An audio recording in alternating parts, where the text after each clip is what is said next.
복음 14장 25절부터 31절 끝절까지 다 같이 합독하시겠습니다. 시작. 내가 아직 너희와 함께 있어서 이 말을 너희에게 하였거니와 보혜사 곧 아버지께서 내 이름으로 보내실 성령 그가 너희에게 모든 것을 가르치시고 내가 너희에게 말한 모든 것을 생각나게 하시리라. 평안을 너희에게 끼치노니 곧 나의 평안을 너희에게 주노라. 내가 너희에게 주는 것은 세상이 주는 것 같이 아니하니라. 너희는 마음에 근심도 말고 두려워하지도 말라. 내가 갔다가 너희에게로 돈다 하는 말을 너희가 들었나니 나를 사랑하였다면 나의 아버지께로 감을 기뻐하였으리라. 아버지는 나보다 크심이니라. 이제 일이 이루기 전에 너희에게 말한 것은 일이 이룰 때에 너희로 믿게 하려 함이라. 이후에는 내가 너희와 말을 많이 하지 아니하리니 이 세상 임금이 오겠음이라. 그러나 저는 내게 관계할 것이 없으니 오직 내가 아버지를 사랑하는 것과 아버지의 명하신 대로 행하는 것을 세상으로 알게 하려 함이로라. 일어나라 여기를 떠나자 하시니라. 아멘.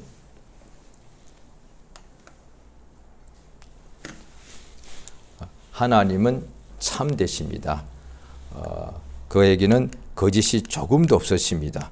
우리 하나님께서는 거짓말을 하실 수가 없습니다. 전능하신 분이신데 모든 것을 하실 수 있는 분이신데 그가 할 수 없는 것이 거짓말을 할 수가 없습니다. 그래, 거짓말을 결코 할 수 없는데 그가 사람들에게 하신 말씀이 약속이고 그 약속을 반드시 이루겠다고 맹세하셨습니다. 그러니까 이 두 가지를 결단코 하나님께서 거짓말할 수가 없습니다. 하나님께서 그냥 우리 사람들은 말을 할 때 그냥 이렇게 어떤 약속만 하는 것이 아니라 자기 생각을 말하기도 하고 또 살아가면서 이런저런 이야기 또 어떤 때는 뜻없는 이야기도 하기도 하고 그럴 수도 있습니다. 그런데 하나님은 우리 인간들에게 말씀하실 때에 창세기 때부터는 창세기 1장부터는 그가 말씀하실 때는 반드시 무언가를 만드시기 위하여 명령하시니까 그 말씀대로 이루어지고 또 하나님께서 지으신 사람 중에 또 택하셔서 하나님의 천사를 보내신 까닭은 천사가 생시에 사람의 모습으로 나타나기도 하고 꿈에 나타나기도 하고 또 환상 중에 이상 중에 주로 이제 기도하고 이럴 때죠 나타나기도 하는데 천사가 나타난 것은 하나님께서 그의 말씀을 전해주기 위해서 나타난 것을 성경에 알 수가 있습니다. 생시에 사람의 모습으로 나타나던 꿈속에 나타나던 천사가 또 아니면은 기도할 때 환상 중에 나타나던 간에 하나님의 말씀을 전해주러 그래서 히브리서 1장에 보면은 옛적부터 하나님께서 여러 부분과 여러 모양으로 우리 조상들에게 말씀하셨다. 하나님이 누구냐? 히브리서 1장 1절 보면은 우리에게 말씀하신 하나님. 참 창세기 1장을 보게 되면 하나님 누구시냐? 명령하셔서 만물을 지으신 하나님. 이렇게 되어 있는 거죠. 그런데 히브리서를 쓴 기록자는 하나님이 누구신가 하니까 옛적부터 아주 오랜 옛날부터 우리 조상들에게 여러 가지 모양과 여러 부분으로 우리에게 항상 말씀하신 하나님. 그러니까 얼마나 이게 복이 있냐 이 말이에요. 우리 조상과 나는 그 조상들의 이제 핏줄로 이어서 내려온 후손인데 우리 조상과 우리의 혈통은 어떤 우리가 민족이며 또 우리가 가정이고 하면은 하나님이 항상 여러 가지 모양으로 말씀하신 우리 민족이고 우리의 가정이고 혈통이란 거예요.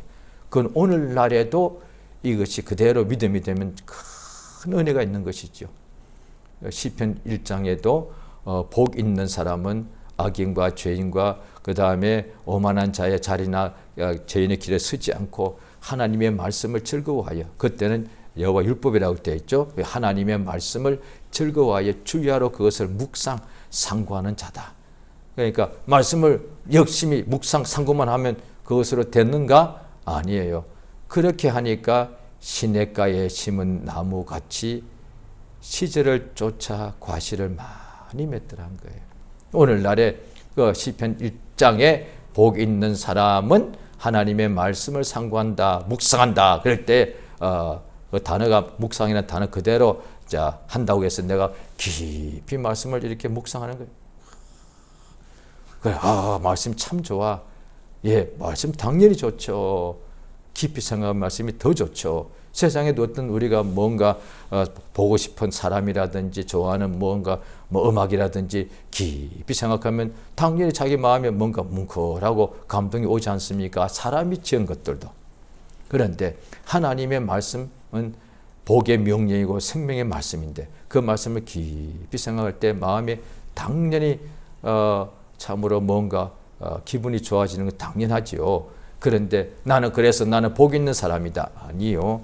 그것은 끝이 아니라 복 있는 사람은 하나님 말씀을 깊이 상고하더라는 거예요. 그래서 나는 성경 다 알아.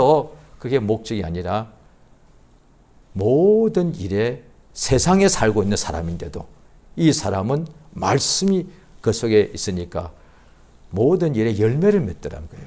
그래서 복이 있다는 거예요.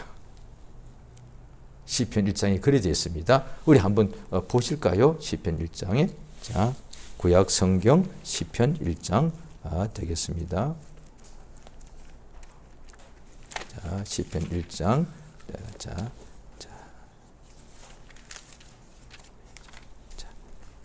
같이 읽겠습니다. 시작. 복 있는 사람은 악인의 꾀를 쫓지 아니하며 죄인의 길에 서지 아니하며 오만한 자의 자리에 앉지 아니하고 오직 여호와 율법을 즐거워하여 그 율법을 주의하러 묵상하는 자로다. 저는 시냇가에 심은 나무가 시절을 쫓아 과실을 맺으며 그 잎사귀가 마르지 아니함 같으니 그 행사가 다 형통하리로다. 예, 이까지만. 그 밑에 이제 악인은 그렇지 않으며 오직 바람에 나는 겨와 같도다. 그러므로 악인이 심판을 견디지 못하고 죄인이 의인의 회중에 들어오지 못하리로다. 대저 의인의 길은 여호와께서 인정하시나 악인의 길은 망하리일 것이다. 그러니까 이 세상에 있을지라도 하나님의 말씀을 묵상이라는 것은 그냥 깊이 생각한다는 뜻인데 여기서 보면 그저 머릿속에 깊이 생각하는 것만이 아닌 것을 알 수 있죠. 왜냐하니 하나님의 율법이라고 되어 있으니까 신명기에 보면 율법을 그 율법대로 순종하면 형통한다고 되어 있으니까. 그러니까 이제 그 시편 1장에 나온 까닭은 그 율법을 받던 유대인들이 살면서 여러 가지 어려운 일을 당하더란 거예요. 그런데 사실은 하나님이 뭘 잘못해서가 아니라 하나님의 그 말씀을 깊이 사실은 그 말씀대로 살지 않는 까닭은 그 말씀이 속에 없기 때문이라는 거예요. 예수의 말씀도 이 부분은 똑같습니다. 내 말을 가지고 지키면 나를 사랑하는 자기 때문에 아버지도 그를 사랑하고 나도 그를 사랑하여 그에게 나를 나타낼 것이다. 또 내 말에 지키면 참 내 제자가 될 것이고 진리를 안다는 것은 머리로 지식으로 아는 것만 뿐 아니라 그것을 포함하고 더하여 마치 남편이 아내를 알고 아내가 남편을 알듯이 그런 것을 말합니다. 그러니까 지식적인 알미 아니라 완전한 이 체험을 말합니다. 지식도 하나의 알미 맞긴 맞습니다. 그런데 삶에서 자기가 완전히 오감으로 체험하는 것을 이것을 성경에서는 하나님께서 안다라고 이제 표현하는 거죠. 그러니까 하나님의 말 율법을 제대로 알면은 그것이 그 사람 마음속에 말씀이 역사하기 때문에 그래서 시냇가에 심은 나무가 시절을 쫓아 과실을 맺은 같이 그러니까 예수께서 또 너무 비슷합니다. 나는 참 포도나무고 너희는 가지니 가지가 포도나무에 붙어 있으면 절로 과실을 많이 맺나니 시냇가에 심은 나무가 시냇가에 나무는 반드시 이렇게 뿌리로부터 진액을 이렇게 흡수해야 되니까 그 물이 있어야 되죠. 그러니까 사막은 왜 나무가 없느냐? 비가 안 오니까요. 그런데 어느 지역은 막 나무가 울창하죠. 그 다음에 뭐 열대 같은 데 보면은 뭐 아마존이라든지 보르네오로 있는 데 가면 나무가 엄청나죠. 왜? 비가 1년에도 엄청나게 오니까. 그러니까 비가 오니까 나무들이 쭉쭉 자라는 거죠. 그리 되어 있습니다. 그러니까 시냇가에 심은 나무니까 제일 좋은 상태죠. 그러니까 시절이 올 때마다 결실기마다 열매를 많이 맺더란 거예요. 그와 똑같이 시냇가에 심은 나무와 같이 사람은 하나님의 말씀 안에 있으면은 나무가 열매 맺듯이 말씀 안에 있는 그 사람은 삶에서 생활에서 형통하게 되더란 거예요. 그 이야기를 하는 것이죠.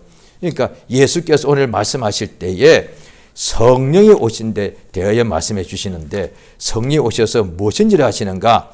그러니까 예수님이 요한복음 14장부터 17장까지는 요한복음에만 기록되어 있는 부분인데요. 여기 보시게 되면은 예수님이 요한복음 13장에는 제자들의 발을 씻겨 주시는 그것이 나오죠. 성찬, 최후의 만찬을 하시다가 발을 닦여 주시고 그러다가 그 중에 가룟 유다는 이렇게 나가버리고 이제 남은 이들에게 이제 요한복음 14장부터 17장까지 말씀하시고 17장은 기도하신 내용인데 이것이 요한복음에만 기록되어 있는데 그럼 시간적으로 보면은 예수님 이제 최후의 만찬을 하시고 그 다음에 조금 있다가 이제 겟세마네 동산에 가서 밤새도록 기도하시고 이제 그 후에 이제 유다가 군병들을 데리고 오면은 이제 잡혀가시고 이렇게 되겠죠. 그러니까 저녁 식사하시고 겟세마네 동산에 가기 그 사이에 그러니까 오늘 이 요한복음 14장, 15, 16장은 그 마가의 다락방에서 최후의 만찬을 하셨다고 보죠. 거기서 예수님이 그러니까 십자가에 이제 달리기 시기 전에 세상의 공생애를 끝마치고 이제 결국 죽으시는데 죽으시기 전에 마지막 마치 요한과 같아 이 말이에요. 그런데 다른 부분에는 이것이 없어요. 그런데 사도 요한이 예수님 항상 가장 가까이 있는 사람이라서 그러니까 예수님 가장 가까이 있으니까 하신 말씀을 가장 잘 들었다고 밖에 볼 수가 없는 거예요. 우리가 학교 때도 보면은 꼭 똑같지는 않습니다만은 주로 앞에 선생님이 주로 앞에 있지 않습니까? 교실 앞부분에 있고 선생님이 주로 이제 칠판에다가 뭐 글을 쓰시고 하지 않습니까? 주로 앞자리 앉은 애들이 공부를 잘해요, 실제로. 예. 가까이 있으니까 더 집중을 잘할 수밖에요. 또 지금도 그럴 거예요. 학교에 이렇게 선생님들이 이런 마이크를 쓰지 않을 거예요. 그럼 선생님이 그냥 목소리로 육성으로 하는데 아무래도 이 가까이 제일 앞줄에 앉은 애가 듣는 선생님의 말 소리의 크기와 제일 뒤에 앉은 것과 같을 수가 없죠. 그러니까 아무래도 맨 앞줄에 앉은 애는 선생님의 눈을 더 크게 자세히 보게 돼 있고 선생님이 칠판에 쓰는 글자가 더 크게 보이게 돼 있고 선생님이 하시는 그 소리가 더 크게 들리게 돼 있는 거예요. 그 당연한 거예요, 그게. 그러니까 앞줄에 앉은 애들이 공부를 잘할 수밖에 없는 거예요. 그게 꼭은 물론 진리는 아닙니다. 앞줄에 앉아도 공부 못할 수가 있고 뒤에 앉아도 1등할 수가 있습니다. 그러나 보통은 그렇더란 거예요. 그래서 우리 아이들이 부르는 주일학교 아이들이 부르는 찬송가에도 나옵니다. 앞자리는 금자리, 뒷자리는 잠자리 이렇게 나오죠. 그러니까 앞자리 있으면은 아무래도 잘 듣습니다. 그러니까 또 앞에 있으면은 사람들이 자기 눈에 안 보기 때문에 오직 그 앞에 예배자 설교자만 집중하기 때문에 그만큼 하나님 말씀을 잘 받을 수가 있죠. 어쨌든 아마 그런 식으로 사도 요한도 예수의 말씀을 잘 들었겠죠. 그래서 이 14, 15, 16장에 다른 데는 없고 여기만 나와 있단 말이에요. 예수 하신 말씀이 잘 들었는데 이때에 이제 3년 반 동안이나 함께 역사하시고 제자들에게 모든 것을 가르쳐 주셨는데 이제 돌아가시기 몇 시간 전에 처음으로 성령에 대해서 말씀하십니다.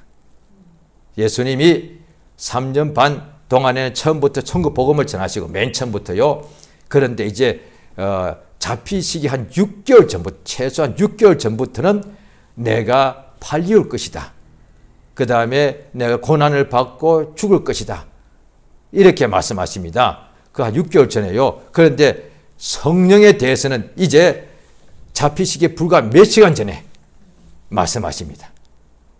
성령에 대하여 그래서 이 요한복음 14, 15, 16장 여기에 예수님이 친히 성령에 대해서 말씀하신 부분이 여기만 나오는데, 자, 그것에 대하여 요한복음 14장 앞부분 17절에는 성령은 보혜사 성령이 오시면 너희 속에 계시겠다.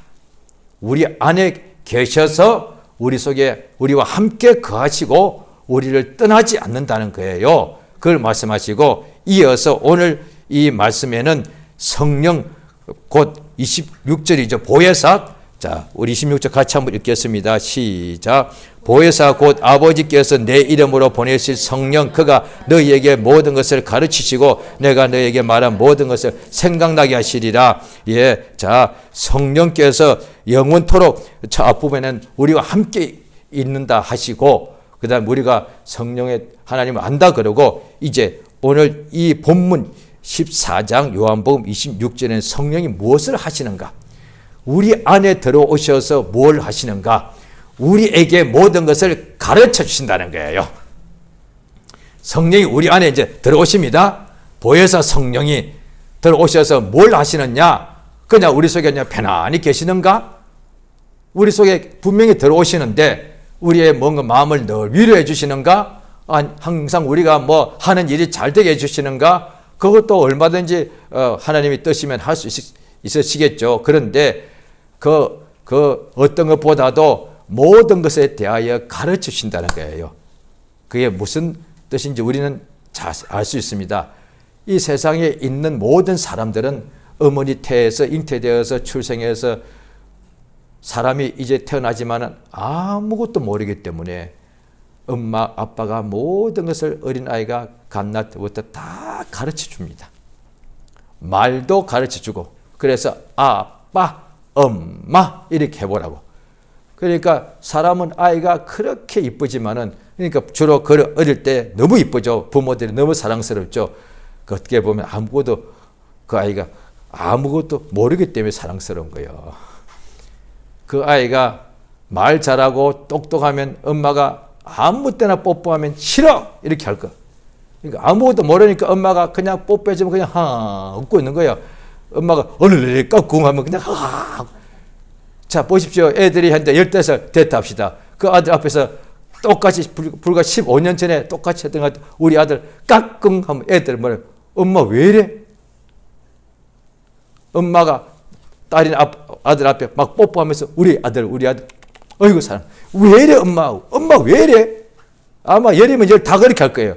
그런데 1년도 되기 전에 어린아기 때는 막 뽀뽀해주면 얼마나 좋아. 얼굴에다가 볼에다가 입술에다가 배에다가 뽀뽀해주면 애가 좋아. 까라라라 아무것도 모르니까. 어떤 면에서 아마 그럴 거단 말이에요. 그래서 부모가 다 애가 다 하나부터 열까지 부모가 다 가르쳐 줍니다. 이제 좀 더 크고 나면 부모님이 선생님이 아니기다 보니까 가르치는데 한계가 있어가지고 이제 학교로 보내줘서 자그마치 오늘날 우리나라 사람들 대부분 다 아이들이 한 80%가 학교에 들어가서 16년을 배웁니다. 유치원부터 하면은 17년, 18년, 어린이집부터 하면 20년을 배웁니다. 20년을 배워도 다 아는 게 아니지 않습니까? 성령께서 우리 속에 들어와서 우리를 위로해 주는 것도 중요하죠. 우리가 하는 일을 잘 되는 것도 중요하죠. 그런데 그보다 더 중요해. 우리를 가르쳐 주는 거예요. 그래서 이를테면 어린 아기가 있는데 애가 크는데도 부모가 안 가르쳐 주면은 애가 자기 스스로 말을 할 줄 알겠습니까? 자기 이름을 쓰고 읽을 줄 알겠습니까? 다른 사람하고 대화하겠습니까? 뭔가 일을 할 줄 알겠습니까? 그러면 아이는 20살 때여도 가만히 있어서 부모가 주는 밥만 먹어야 돼. 스스로 밥도 해먹지도 못하는 거예요. 하나님께서 우리 속에 성령을 부으셔가지고 믿는 하나님의 자녀들 속에 가만 알아서 성령께서 그냥 다 부자가 되게 하시는 것이 아니라 돈을 버는 것을 알게 해주시고 어떻게 하면 돈을 또 왜 일을 해야 되는지 이런 것을 다 가르쳐 주시는 거죠. 그거는 근데 세상에서 다 이미 부모한테 학교에서 배웠단 말이죠. 그런데 세상의 부모와 학교에서 배우지 못한 것, 예수께서 12 제자에게 그들에게 항상 예수님께서 그들이 사도의 직분 주시면서도 제자라고 하신 까닭은 그들이 예수한테 모든 것을 다 배웠단 말이에요. 그러니까 예수의 제자가 누구냐? 예수님과 같이 밥을 먹은 사람이 아니고 예수님과 친동생이 아니라 예수의 제자는 예수님의 말씀을 예수가 가르치시는 것을 배운 사람이란 말이에요. 그런데 또 사도행전 1장에 보면 누가라는 사람이 누가복음과 사도행전을 이어서 썼죠. 자, 그게 보면은 또 누가복음 맨 처음에도 나옵니다. 예수님께서 가르치신 것을 이렇게 기록했다는 거예요. 공생의 시작부터 끝까지 예수님이 뭘 하셨는가?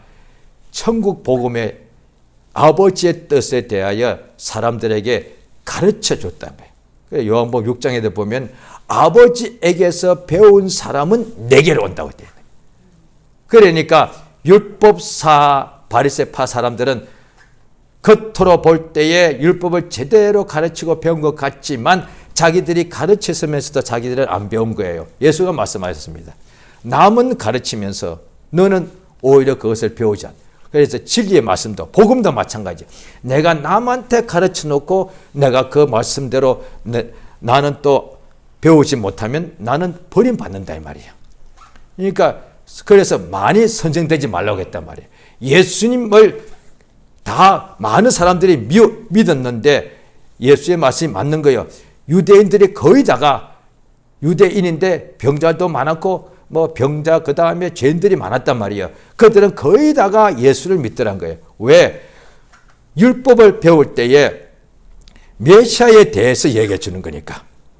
그래서 오리란 그리스도가 당신입니까? 그게 율법에 말하는 것이 선지자와 율법이 말해주는 것이니까요. 그걸 배운 사람은 예수를 하시는 역사를 보고 믿더란 거예요. 그런데 정작 율법을 가르친 율법 선생, 세계관, 바리새파 사람들은 자기들이 가르쳐 놓고 자기들이 안 믿은 거예요. 그러니까 아버지께 제대로 배웠다면, 율법을 제대로 배웠다면 예수께 딱 믿게 되어 있다는 거예요. 왜? 그게 아니라면 단 한 명의 유대인도 예수를 믿을 수가 없었어야죠. 굉장히 많은 사람이 믿었다니까요. 또 어떤 사람들은 같은 유대인이면서 끝까지 안 믿기도 하고, 그들은 뭐예요? 어차피 겉으로 볼 때는 율법을 잘 아는 것 같지만 마음속에 하나님께서 너희가 입술로 나를 존경하나 마음은 내게서 멀다. 너희가 11조는 참 잘하는데 의와 인과 신, 믿음과 하나님에 대한 사랑은 버렸다. 그러니까 또한 호세아서에도 하나님께서 뭐 재물이 부족해서가 아니라 나는 너희가 하나님께 바치는 그 수양의 기름에 내가 취했다. 하나님을 아는 것을 원한다는 거예요. 그러니까 11조도 잘하고 바리새파 사람들은 기도도 잘하고 금식도 잘했는지 모르지만은 하나님을 알지 않았다는 거예요. 하나님을 모르기 때문에 성경 로마서에도 바울 선생이 말하죠. 하나님 모르는 사람은 자기 의를 세우려고 힘쓴다 이 말이에요. 그러니까 종교도 거의 다 비슷합니다. 종교들이 뭐냐니 내가 자기들이 각각 인정하는 그 어떤 신이 있고 뭔가 교리가 있고 또 뭔가 극락이나 또 천당이나 이런 곳이 있단 말이에요. 근데 그곳에 가기 위해서 그 교리대로 뭐 경전대로 하면은 내가 그대로 의로워져야 된다. 내가 뭔가 고행을 해야 되는 거예요. 그래야만 내가 훌륭한 사람, 믿음이 좋은 사람, 신심이 좋은 사람이 돼야만 내가 좋은 후세에 좋은 데 내가 갈 수 있으니까. 그러니까 항상 고행을 하는 거예요. 그러니까 하나님의 뜻을 모르면 어떻게 의로워지느냐? 예수를 믿음으로 의로워지는 것을 모르니까 자기 의를 세운단 말이에요. 오늘날에 믿는다 하면서도 자기 의를 세우는 사람은 바리새파 사람과 똑같이 자랑하게 되어 있습니다. 그러니까 바리새파 사람들은 항상 자기를 자랑하고, 그래서 자랑하기 때문에 어떤 모임 가더라도 상석이 않고, 잔치에 가더라도 상자를 좋아하고, 성전에 가서 기도할 때도 하나님이여 나는 죄인과 같지 않음을 감사합니다. 성전에 가더라도, 회당에 들어가더라도, 잔치에 가더라도, 또 아니면 큰 길거리에 서서도 항상 인사받기를 좋아하더래요. 그러니까 자기를 자랑한다 이 말이에요. 그게 뭐냐니 믿는 사람들도 그럴 수가 있는데 자기를 자랑하는 사람은 자기가 자랑할 것이 있다고 생각하는 거예요. 자기가 어렵다 이거예요. 스스로 생각할 때에. 그런데 이런 사람은 하나님의 의를 모르기 때문에 그런 일이 일어난다는 거죠. 예수께서 성령이 하신 것이 뭐냐니 모든 것을 우리에게 우리 안에 들어와서 다른 사람도 하지만 일단 우리 자신부터 우리를 가르쳐 주신다 이 말이에요.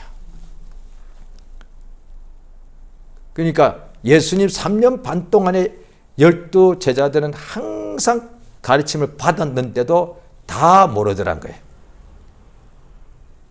그런데 우리는 우리 속에 성령이 들어와서 우리 평생 동안에 성령께서 우리에게 대하여 가르치시는데 그럼 뭘 가르치실까? 환상도 보게 할 수 있습니다. 그런데 이제 예수께서 오늘 본문에 보면은 예수께서 말한 모든 것, 다시 말해서 예수님이 가르치신 모든 것이 생각나게 하는 거예요. 그렇죠? 예수님이 그러니까 예수께서 공생에 뭐냐? 그가 성령으로 가르치시기를 시작하신부터 그걸 기록했다고 되어 있단 말이야. 성령으로 가르치시더란 거예요. 그러니까 예수께서 공생의 동안에 천국 복음에 대하여 아버지의 뜻에 대하여 가르칠 일을 가르치셨는데 성령이 그 속에 충만히 임한 그날부터 하셨다는 거예요. 그러니까 성령이 우리 속에 들어오시면 예수님이 우리들에게 모든 아버지의 뜻을 가르치셨는데 그 모든 예수의 가르친 내용이 말씀이 생각나게 기억나게 해주는 거예요. 그러니까 나는 예수의 말씀이 기억났다? 그게 아니잖아요. 가르침을 목적은 예수의 말씀은 가르치심이기 때문에 기억나는 것이 목적이 아니라 기억나서 그것을 배우란 말이야. 그래서 디모데에게도 바울 선생이 너는 배우고 확신한 일에 거하라. 네가 누구에게서 배운 것을 알지 않느냐. 그러니까 성령께서 그럼 또한 가르치시는데 물론 필요할 때는 뭐 장래 일에 대하여 예언 같은 것도 할 수가 있습니다. 그런데 성경에 분명히 나오니까. 그런데 그거는 아주 100분의 100 중에 하나 정도 부분적이단 말이에요. 그러면서 성령이 주로 하시는 것이 뭐냐니 예수에 대해 가르치는 거예요. 성경에 나오죠. 자 보십시오. 사도 요한이 쓴 요한 1서가 나옵니다. 하나님은 사랑이시다. 예수가 이렇게 설교한 적 없단 말이에요. 예수님이 그렇게 가르친 역사가 없어요. 그런데 하나님이 사랑이시라 어떻게 알아요? 성령께서 사도 요한 안에서 가르쳐 주신 거죠. 그러니까 성령이 하시는 것이 뭐냐니 성부, 성자, 성령. 예수님이 가르쳐 3년 반 동안에 하신 것 더하여서 하나님에 대하여 영생은 유일하신 참 하나님과 그가 보내신 예수 그리스도를 아는 것이기 때문에 하나님과 그의 보내신 예수를 더 알도록 하신다 이 말이에요. 바울 사도는 사도 요한과 달리 예수를 한 번도 본 적이 없고 예수의 말씀을 직접 들은 적이 없단 말이에요. 그런데 신약 성경을 가장 많이 기록했단 말이에요. 어떻게 된 거예요 이게? 오히려 율법은 철저하게 배운 사람인데 성령이 그 속에 들어온 거단 말이에요. 그래서 사도 바울이 쓴 것이 뭐냐니 그래서 사도라고 할 수 있는 거예요. 성경을 기록한 것이니까. 로마서에 보면은 율법은 복음에 대하여 복음이 율법을 완성하는 것인데 율법 위에 또 한 의가 나타났는지 예수 그리스도를 믿음으로 말미암은 의다. 복음이죠. 그 다음에 한 사람이 범죄함으로 모든 사람이 다 죄를 범하였고 다 죽게 되었다. 이 로마서에 나오는 것 오직 믿고 입으로 신하는 것이 하나님의 뜻을 이룬다. 예수님이 그렇게 설교하신 적이 없어요. 그렇게 구체적으로 하신 것이 없단 말이에요. 그러니까 너의 믿음대로 되라. 그거는 맞는데 그렇게 사도 바울이 로마서에 기록한 것처럼 그렇게 율법과 복음에 대하여 구체적으로 예수님이 설교하신 적이 없어요. 그런데 어디서 그걸 배운 거예요? 누구한테서? 성령이 역사했단 말이에요. 성령께서 사도 바울 안에서 복음에 대하여 진리에 대하여 모든 것을 가르쳐 주신 거죠.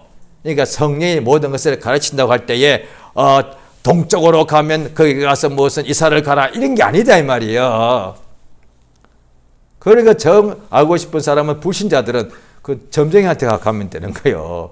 우리는 그럴 필요가 없어요. 왜? 동으로 가도 하나님이 우리와 함께 하시기 때문에 뭘 그렇게 두려워하냐 말이에요. 하나님이 함께하지 않는 사람들은 서쪽으로 갔다가 혹시 자기가 망할까 봐 두려워서 점쟁이 찾아가가지고 서쪽으로 가면 되겠습니까? 이사를 가는데 북쪽으로 가야 되겠습니까? 또 이사 가는 날짜가 어떤 날짜입니까? 이렇게 물어보려고. 왜? 혹시 잘못될까 봐. 그런데 우리 믿는 사람은 하나님이 우리와 함께 계시기 때문에 세상 어디 가도 동서남북뿐 아니라 바로 가지도 않고 내가 있는 이 자리도 여기는 흑암이단 말이에요. 여기가 광야여. 우리 집 안에 있으면 안전합니까? 집 안에서도 집 밖의 사람들이 모르는 어려움과 갈등과 다툼과 미움과 얼마든지 있지 않습니까? 어느 나라는 집이 홈 스위트 홈이 무엇 스위트 홈이요. 그러고 싶은 거다. 왜? 다른 데에 비하여는 내 집이 가장 편하죠 물론. 그러나 내 집도 솔직히 그렇게 최고의 집도 아니잖아요. 그 안에서 부부끼리 갈등, 형제끼리 싸우고 맨날 남하고는 1년에 한 번 싸울까 말까 하는데 가족끼리는 뭐 어떤 데는 매일같이 싸우잖아요. 그렇게 남하고 싸웠다가 사회에서 다 그냥 끝나버려요. 직장에서 다 쫓겨난다니까요. 직장에서는 안 싸워. 나를 막 싸우자고 나를 심하게 막 모욕해도 꾹 참잖아요.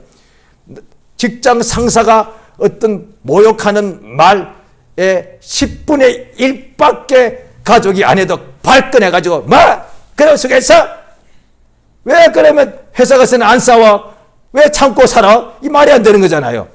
그러니까 앞뒤가 안 맞는 거죠. 사실 누가 누구라고 평가할 것도 없어요. 왜? 다 밖에 나가서는 애들도 밖에 나가서는 행동 잘해요. 왜? 그러다가 자기가 밖에 나서 자기가 집에서 한 행동도 했다가는 친구 하나도 없게. 애들도 사회생활 참 잘해요. 죽을 때까지 사회생활을 너무 잘해. 그런데 집에만 딱 들어오면은 아니에요. 애건 어른이가 하고 싶은 거 다 하고 산다.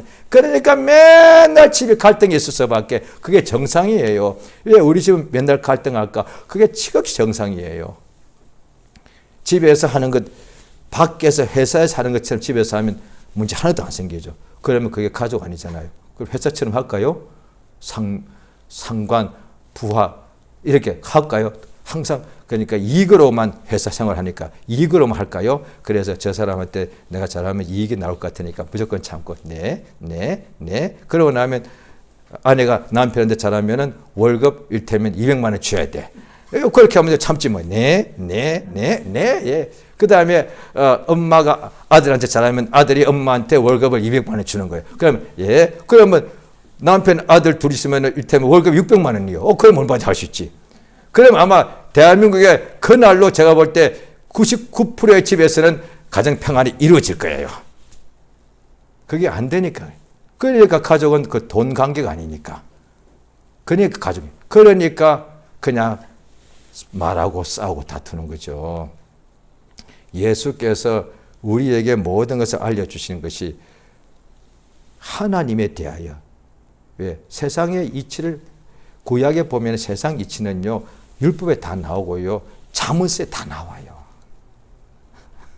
그러니까 세상 이치 알고 싶거든 복음 안 봐도 되고 그냥 잠언서만 읽으면 그게 다 나옵니다. 성령께서 그것도 필요하면 알려주시는데 그것에 없는 것 그러나 하나님에 대해서 더 성령은 하나님의 깊은 곳까지 우리로 알게 하신다 이 말이야. 성경에 그렇게 나와 있죠. 그러니까 성령은 모든 것을 할 때 뭐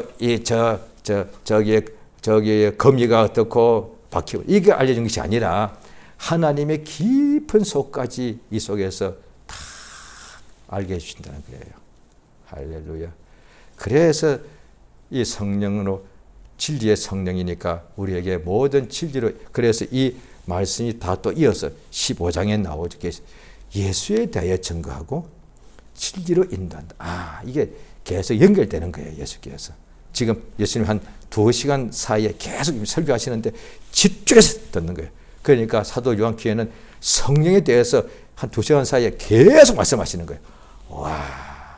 뿐 아니라 성령과 이어서 오늘 또 다음 15장에 나오죠. 아버지가 내 안에, 내가 아버지 안에, 내가 너희 안에, 너희가 내 안에 있는 것을 성령이 오면 안다는 거예요.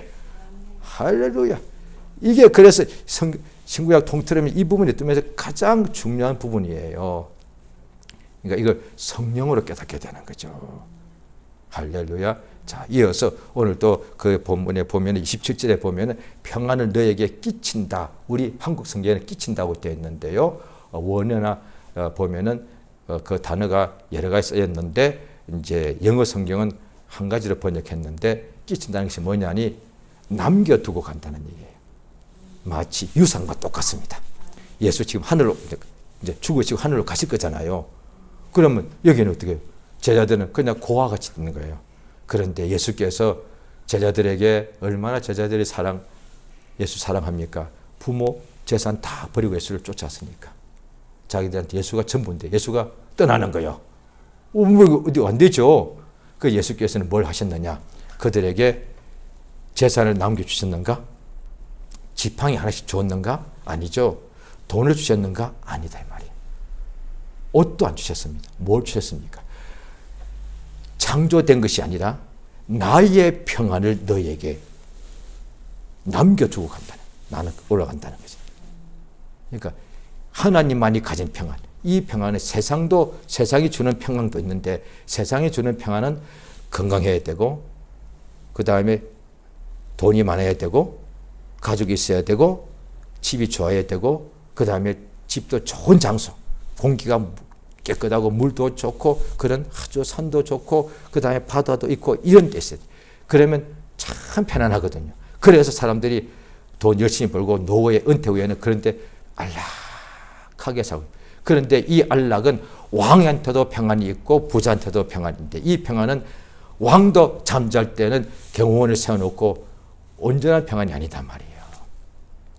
부자도 경호원들 해놓고 온 집 안까지 다 카메라를 설치해놔야 돼요. 그러니까 부자가 다른 사람에 비해서는 편안하지만 이게 참 평안이 아니단 말이에요. 그런데 예수가 누린 평안이 뭐냐니 우리와 똑같이 육체로 세상에 먹을 것 마실 것 똑같이 하셨는데 예수는 폭풍 치는 뱃속에서도 제자들은 살겠다고 몸부림쳤는데 예수는 곤히 주무시더란 거예요. 폭풍이 없는 것이 아니라 폭풍이 오는데도 평안하더란 거예요.